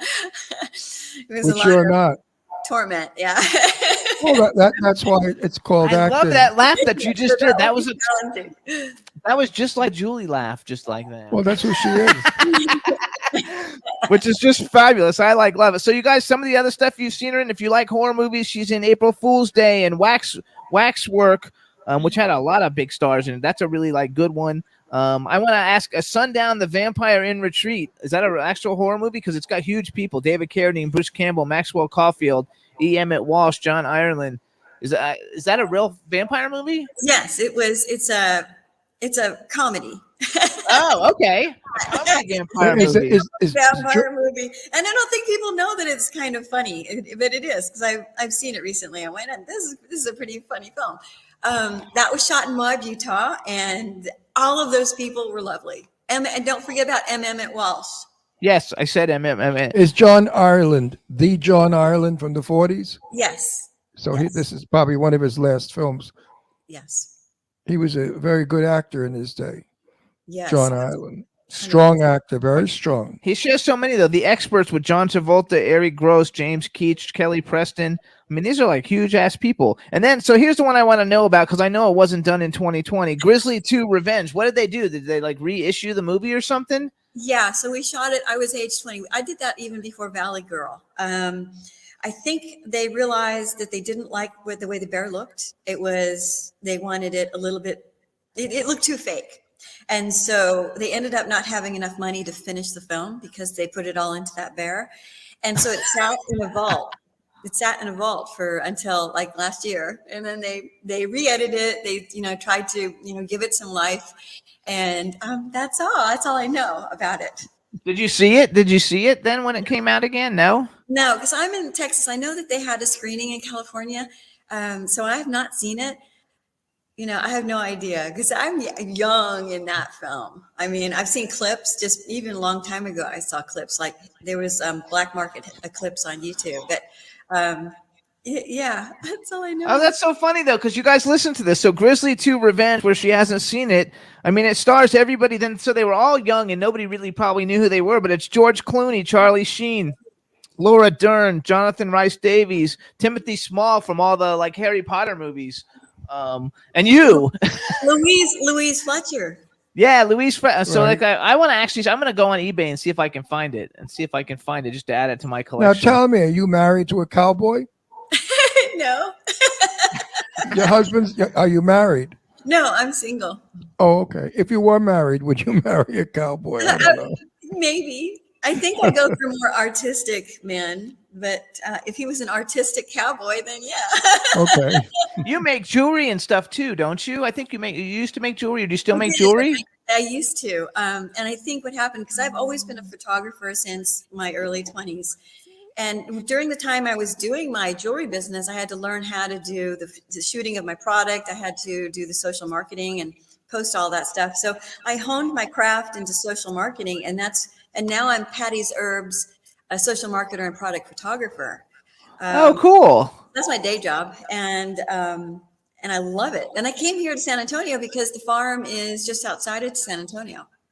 Oh, that makes the products that you're taking that you're doing the social marketing for. Uh-huh. What's the name of the company again? Patty's Herbs. Okay, and what kind what are they? What is that? It's an vitamins. It's an herb farm, and they have 26 varieties of herbs, and we sell to HEB, which is a huge grocery store here in Texas and Central Market, and then other companies, they sell to. And you just go to the grocery store, and there we are. We are one of the main herbs that you can pick up at the produce. So it's wonderful. They're finding that herbs are one of the most healthiest things you can put in your body. And I believe in that because I'm holistic in a lot of ways. 100%. Yeah, herbs really, don't like right now I'm on Vicodin. I don't like this because it's a man-made chemical. I would much prefer to be on a pot, but I don't do that because marijuana would have gotten rid of the pain. I'm in excruciating pain right now. Yeah. But I wish I could take something that's holistic. So that's why you look so good, though. Because you don't drug and you just do a lot of take herbs and stuff, right? Like, because I mean, it's been 5 or 6 years since the last time we had you on, and you don't look like you aged a day in those 5 or 6 years. Well, when you do every 10 years, you do change. So I think I've got 5 more years of this, and then this will change. Not necessarily. Embracing all of it as I go. No. I don't look like I did when I was 21. I look like an entirely different person, but I'm not unhappy with what I've turned into at 81. I never thought I'd look this good at 81. 81 is kind of old, but so you'll be like me when you're 81. You'll look good still. You'll be sophisticated. I feel sorry for some I can't mention names, but I'm from the olden days where I hung out with all the legends. And some of them just never stopped putting on makeup that they put on when they were 20 and they were 80 and 85. There's one I could tell you right now, but I won't mention her name. She's 90. She's a good friend of mine. She's 93, a very famous actress. And she had boobs put in, long platinum hair, and she wears eyelashes. And I mean, she looks like a bad drag queen or I don't know what. And I keep saying to her, cut your hair short, be sophisticated, wear pearls. You could be very beautiful at your age. And she looked at me like, pearls, and gave me a couple of foul words. I bet you have pearls. Do you have pearls? Sure, she does. I do not. I have leather. No, but you look like you I could could wear see pearls. you though in pearls, so I could see you wearing pearls. But you know, you have pretty. to change as you grow older. You can't be what you were. So make what you are better. Right. Jane Russell was my best friend, my buddy. We hung out. We were like brother and sister. And Jane Russell didn't believe in facelifts or any of that stuff, although she had threads put in and regretted it. 89 years old when she passed away. I've got to tell you, she had a body of death and was gorgeous still at 89. And she was an alcoholic for so many years. And I'm amazed how the alcohol didn't ruin her beautiful face. She was one of the luckier ones, but I know lots of the old girls that we used to hang out with that just fell apart. But you're not going to. Why am I rattling on about I this? don't know. I was Stop me. I was I'm on. Change the channel. Yeah, I'm on a Vicodin roll. So that's funny though. I like it. Stop me. I'll go on forever. Oh, now I lost my whole I don't like being high. I lost my whole I train like of thought. being in control. Don't you? Yeah, somewhat. No, I don't like ever not being in control. I don't like it. I don't like not walking right from alcohol or talking right. And I don't like being with people who don't do it either. You ever get stuck with a drunk at a party who chews your ear off and you want to kill yourself? I don't let myself get stuck like that. See? Good for you. That's good. I get stuck because they don't let me alone. They follow me. It's the drugs. As I'm walking away, they're still talking. So I want to go back. So first of all, I want to know how was doing my chauffeur with Sam Jones cool? Because like I'm a big Sam Jones fan. Me too. Oh my Flash Gordon. He's my favorite co-star. Oh, cool. Yeah, he would be mine too. Flash Gordon. Ron loves Flash Gordon. I love He's handsome. He's talented. He's genuine. He's authentic, and he's a gentleman. There you go. I've heard all those things That's about my him. light, because the lighting behind me is now sort of changing, and so I'm looking like a pop art. You look fabulous. Now let me. You look bring that. fabulous. There, it's So- a little bit because the lighting. No, behind it's good. It's good. It's good. It's good. Good. No, it's good. I would tell you if it wasn't. No, I mean now that you're making a point of it, but Sam is a a few people that know him have said the same thing about him. I missed or do we ever meet him? Why we missed meeting him, and I was upset about it. So I have another question then, because we just had Brian Bonsall on. I don't know if you know who that is, but Brian Bonsall was played Michael J. Fox's little brother on Family Ties for many years. He was like the little teeny kid, and you were in an episode of Family Ties. Was Brian Bonsall on it then, or were you on it before he was born? Because he was like the little brother. Yeah, it was before he was born. Oh, okay. What did you do on Family Ties? Were you like Michael J. Fox's date on one of the episodes? No, I played a Catholic schoolgirl. With pearls. With pearls, yeah. The Vistal Virgin. It was a scene. It was a scene with me and two others, and we were all Catholic schoolgirls at some kind of a tournament. And we were very smart, and we were competing against Michael J. Fox and his team of people. And we kept hitting the buzzer. We were very smart, girls. It was funny. It was fun to do. I bet. And I told him that we had you coming on. You were on an episode, but I think he was 3 when he started on the show. He was like a really little kid, so he doesn't remember. He was a huge child star, but he was really fun and a lot of fun. Now he's like a punk rock, band guy, and he's raising his kid at home, and it was a lot of fun. But we told him that we had you coming on, and I think the whole thing makes it fat. So you guys, some of the others, because you were on like basically every TV series, Hot Pursuit, T.J. Hooker, MacGyver. Those were all the like really like big ones that you did besides doing all the movies. So do you watch horror movies? Because you're in a ton of really big horror movies. Do you like horror movies, or that's what you got cast?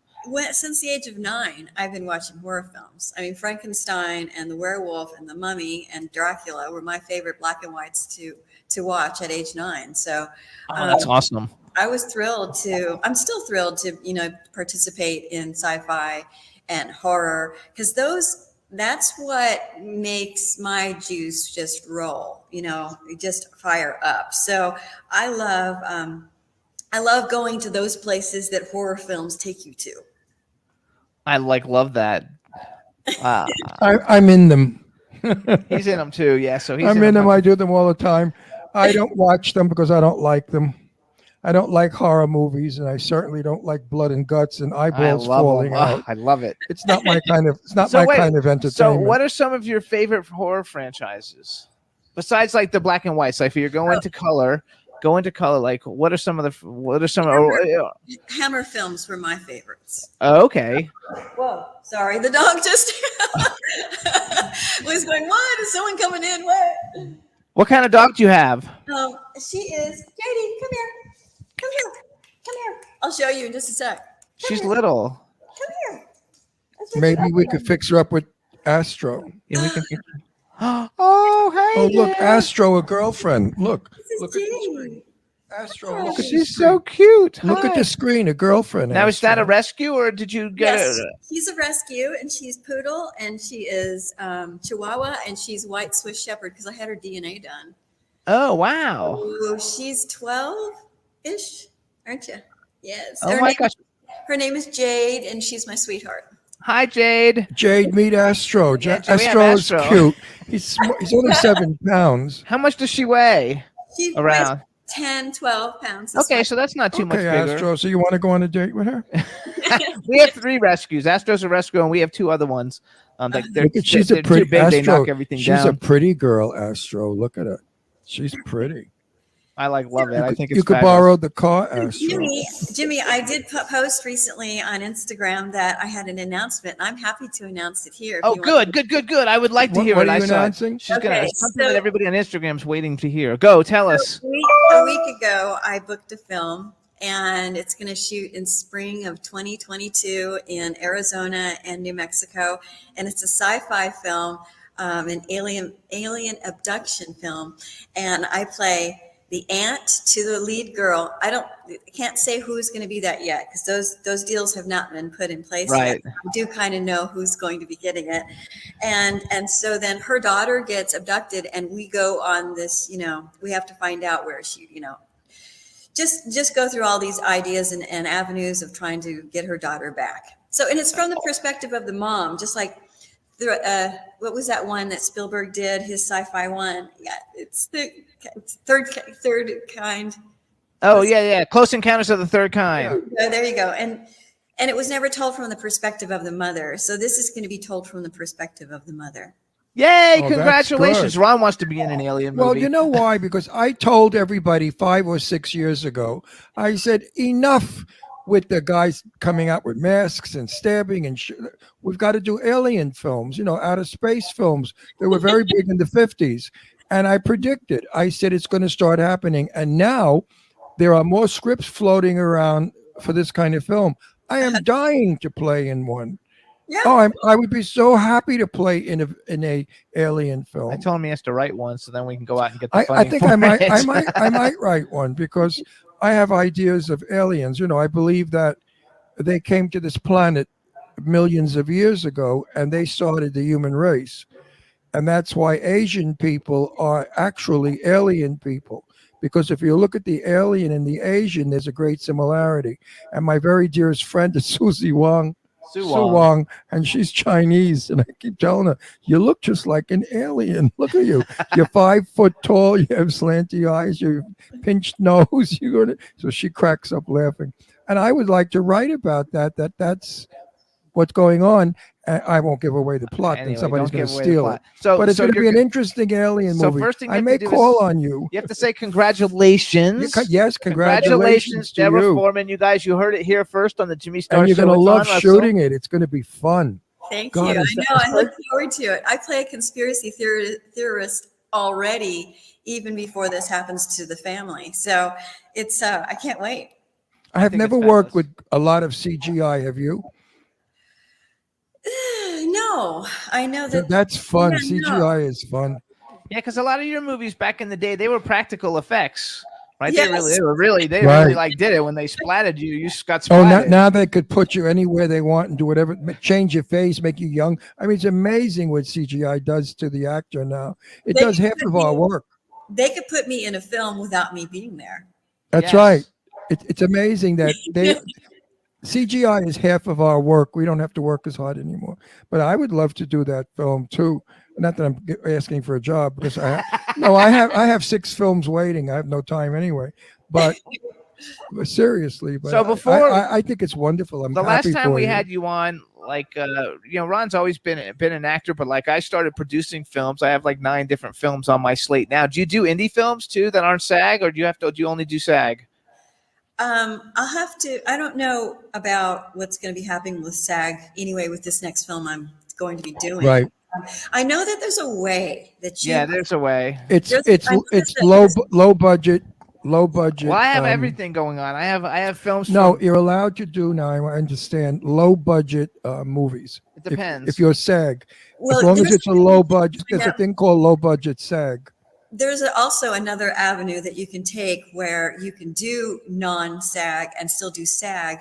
Right. It's legal, and SAG doesn't always peddle that information out for us to know, because they do want us to stay with SAG because of, hey, it's all about money. Right. So, but there is a way, and right now I'll find out what's going to be happening with this film in terms of my SAG status, my membership, and stuff like that. But I'm just open. in general, I want to know, because I've got like I said, I have 9 films in development, and they go from my lowest budget one is under 100,000, and they're going up to about 14 million. So I'm doing all different. Yeah, but Fran Drescher genres. is now the president of SAG, so let's see what she's going to do with it, because she is definitely an indie film fan.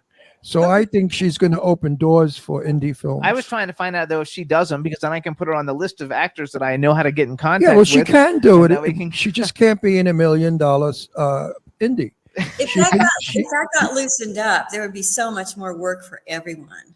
Absolutely. Yes. Oh no, absolutely. And I mean, I'm working on a set right now with this goddamn mask and all the bullshit they're giving us. I'm furious. I don't have fun. I'm on the set and I have no fun. I want to go home. You can't talk to anybody. You're not allowed to kid around. You can't do risque jokes among each other like we used to do. It's like, okay, you're on, go. Where's your mask? In Texas, we're not wearing the masks anymore. Oh, so see you're that? lucky. So you can smile on a set. We have one actress. She said, "I'm not wearing a mask. You'll ruin my makeup." I said, "Honey, they'll kick you right off this film in 2 minutes if you don't put that mask on." It does ruin because it heats up the face here and it breaks down whatever you put on your face. So it's not really good for the mask. Is not good for makeup. No, not at all. I wish they would do it here. I'm going to put you on my list though, because I have a bunch of different movies, and I have all these people come to me because they know that I know how to get in touch with all the celebrities who come on our show, because I book everybody and we don't go through agents to get them all, And so like I've compiled like a list, and people come to me and say, who do you have, that'll do an indie film for this that fits this role, and I just send the list of like all the guests that have been on the show, and I was like, because if I could get work for you guys, I'm happy to help, any way that I can. We're grateful that you guys come and share your life experiences with us, and so anything that we do, and that way I also have my own list for my own films that I'm working on. And so it's a lot of fun.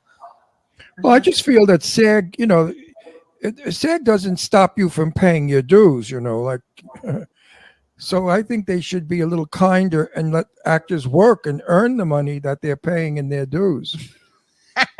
Don't you think so? Oh, I think. How do you pay dues when you're not working? I don't think it should be so monopolized at all. But Right, things are changing anyway. Our world is going to change in the next 5 to 10 years. You just watch. It's gonna change for the better, and we're gonna love what's going to happen. I'm actually Well, working. let's hope so. I'm Let's filling hope out SAG paperwork now for another one that we're doing though, and they have all kinds of like, if it's a streaming project, there's all kinds of things that you can like pay the actors a lot. There's a lot of ways around things now that I'm learning them all because I had to study everything to get this done. So it's all really good. So you got a new film. That's terrific. You have so many great things. Do you have like what are like, out of all the things that you've done, what are like 1 or 2 of your favorite things? Maybe not the ones you get the most recognized for, but the ones that you either have the most fun, or I don't know, that have a special place in your heart. Well, the most fun was My Chauffeur. Hands down, that one was the most fun I ever had on a film. And it was comedy. It was slapstick comedy. It was very high energy. Sam Jones was beautiful.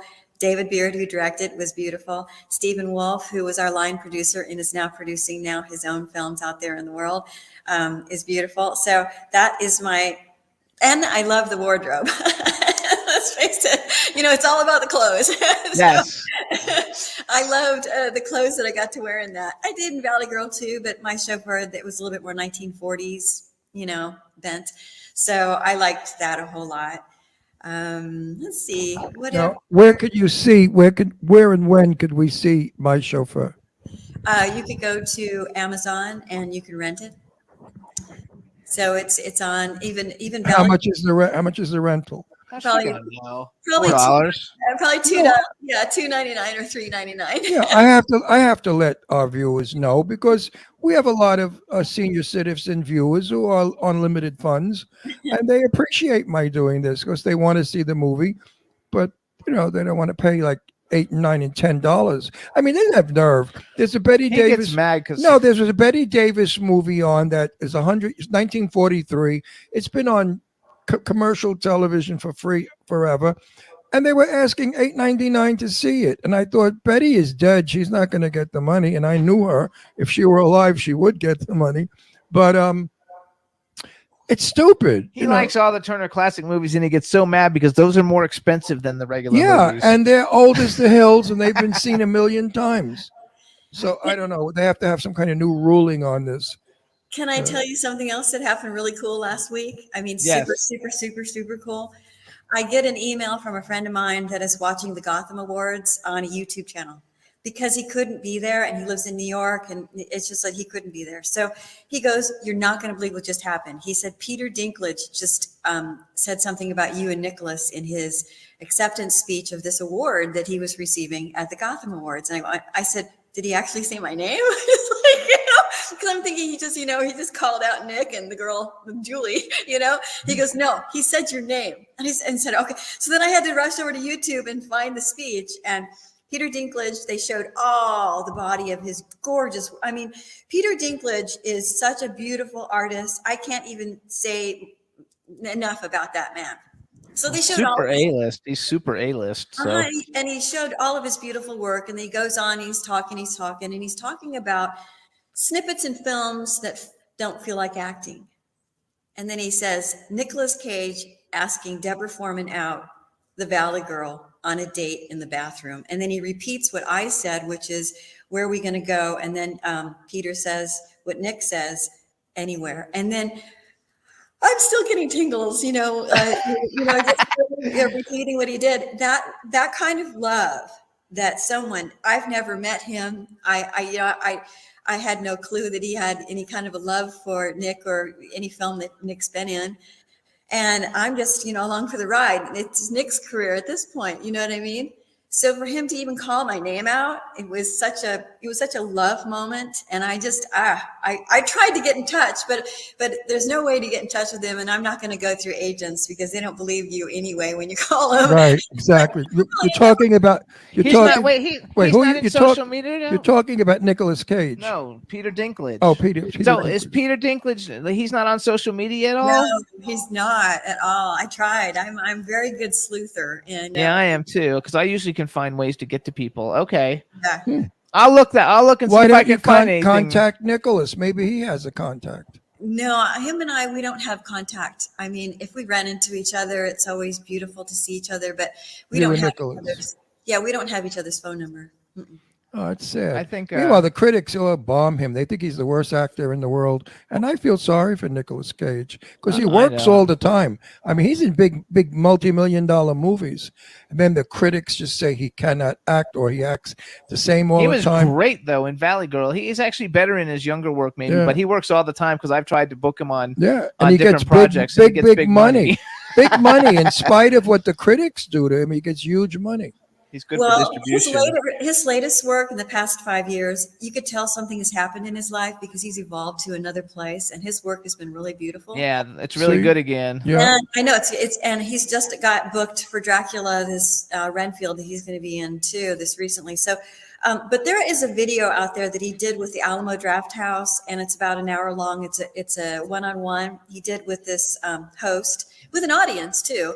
And they sat through 5 of his films that day. all day long. They sat there, and Nick joined and watched all the 5 films too with him. So then they had a Q&A at the very end of it. And that's Nick, who, you guys, it's maybe 4 or 5 years old, Alamo Draft House, I think, and he's wearing a orangey leather jacket with gray pants, and he's standing in the whole interview. So that's kind of gives you a little bit when you find it. But that's Nick, who I met when I was 19, almost turning 20, when I did Valley Girl. He's so lovely, you guys. He's you could tell. The man is an artist, and he's thoughtful, and he thinks things through. And all this tabloid baloney that they've built him up to be, it's just a myth. Love it. Yeah, maybe they've caught him drunk a few times on camera, and it's too bad that the camera is there at that moment. But he's a lovely man, and it shows in this video when he's talking with the host. I mean, I have a friend who's worked with him a lot, and they said he's really great. Well, he has to be nice. He's Italian. I'm Italian too. No, hang on, you guys. We have only a minute left. So, you guys, Deborah's Instagram is Deborah L. Foreman, DeborahL, the letter L, Foreman, Foreman. Follow her on Instagram. Check out all her stuff. She'll have a new movie, so when the new movie comes out, we'll bring her back so we can promote her in the new film that she's in. She's fabulous. We want to thank you for coming on. I'm so happy you moved out of Big Bear and that you're now. Well, not really. If Texas. she was still in Big Bear, we could have gone and visited her. That's true, but we'll go to Texas and visit I just her. want to say something before we go off. Everyone, please forgive me for not being myself, but I'm medicated. I'm in pain. So if I haven't been my jolly, talkable, crazy self, they all say in the chat room, bring her back. They're all following you on. They want to follow you on Instagram. You made up for my disability. You're so lovely and charming, and a light in everyone's life. I would have never known that you are in discomfort. I think that I am in such pain right now, I could cry. I'm not lying. My rotor cuff and my wrist are burning and killing me, and I think it's medication time again. So we got to go, though. So, Deborah, congratulations on Peter Dinklage. Absolutely. Congratulations on the new film, and I'm going to see if we can get you involved in some stuff, and I want to thank you for coming on the show, and we'll see you soon, and we'll see you on Instagram. All right. Bye. Thank you so much. Bye now. Bye. Yes. Bye. All right, everybody. Thanks so much for tuning in. We're not going to be here next week because Ron and I are on set for the new film we're doing with Sadie Katz, but we will return the Wednesday before Christmas for our Christmas show, and it's going to be a lot of fun. We're going to invite some great people to come and join us, and we want to thank everybody for tuning in, and we'll see you guys in 2 weeks. Bye, everybody. Bye-bye. Thank you. See you next week. No, we won't. Can turn out to be so wrong.